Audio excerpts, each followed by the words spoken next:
In this video series, we will be reviewing the process of creating a custom Checkmate probe to use with the Checkmate programming module. The basic workflow consists of 3 steps. First, create a 3D assembly model of the probe in SOLIDWORKS. Then second, using the Probe Builder 2 add-on, we add the Checkmate probe properties to that probe model. And finally, step 3 is to save the finished probe to a Checkmate PRB probe file. In this video, we will be reviewing step 2. So let's open the solid assembly file that we saved from step 1. An important note is that you want to have the file saved with the name that this probe file will eventually be called. So let's go to the Configuration Manager and make sure we have the first configuration selected. To add the Checkmate probe properties to this model, we go to the Probe Builder 2 tab and select Add Edit Probe Properties. Okay, let's go through the fields one at a time.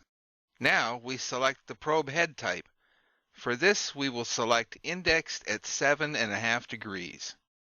Then we click in the RAM mount field, and then we select any circular face on the top of the probe head. We pick a circular face because Checkmate can get a center point easily. Then we click in the rotational B reference field and select the circular face of the knuckle of the head that rotates in the B direction.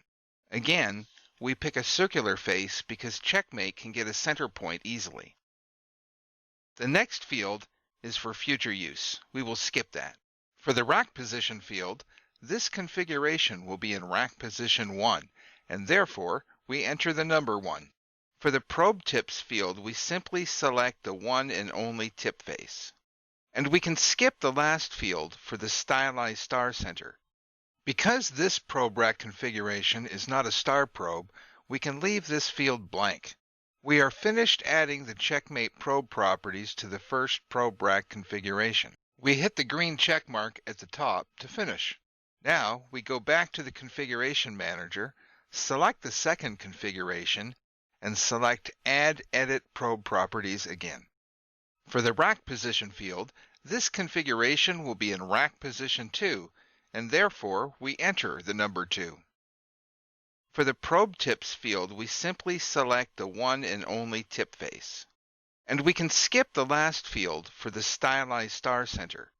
Because this probe rack configuration is not a star probe, we can leave this field blank.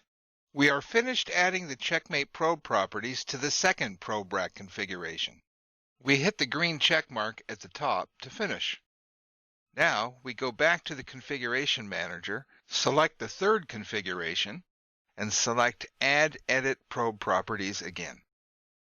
For the rack position field, this configuration will be in rack position 3, and therefore we enter the number 3. For the probe tips field, we will be selecting all 4 tips of this star probe. Looking at the front of the probe, in other words, the light on the probe head is facing us, the first tip face we select will be the one in the positive x-axis, or to the right. Then we pick the rest of the probe tips going counterclockwise. For the last field, Star Tip Center, Checkmate needs the center of the axis of the star. We can pick any circular face as Checkmate will resolve it to a center point. Finally, we hit the green check mark to accept all of these settings.